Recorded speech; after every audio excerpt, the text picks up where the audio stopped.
ჰქონდათ აღებული მისია ნოვატორობის. თავიდანვე ნინომ და ილიკომ ამ ანსამბლში ჩადეს ყველაფერი, თავისი სული, გული, ქვეყნის ტრადიციები, თავისი ქორეოგრაფიული ფანტაზიები, რა თქმა უნდა, ყველაფერი იყო ხალხურ და ტრადიციულ საფუძვლებზე აგებული, მაგრამ 1-2 ილეთიდან შეიქმნა ცეკვები, რომელიც დღეს ტრადიციად არის აღიარებული, მაგრამ ტრადიცია ხო რა არის? ტრადიციას ქმნის ხალხი. ტრადიციას ქმნით ჩვენ.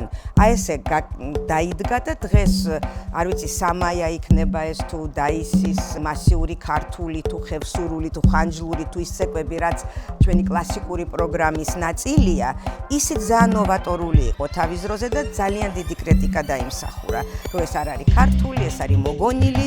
დღეს რასაც თვლიან კლასიკა და ტრადიციად, მე ხანდახან მეღიმება, იმიტომ რომ მაშინ ეს ძალიან ნოვატორული იყო და ჩვენც ამ სტილით ვაგრძელებთ, ზუსტად იმას მივყვებით, როგორც იმათმა დაიწყეს, რაც ჩადეს ამ ანსამბლის შექმნაში.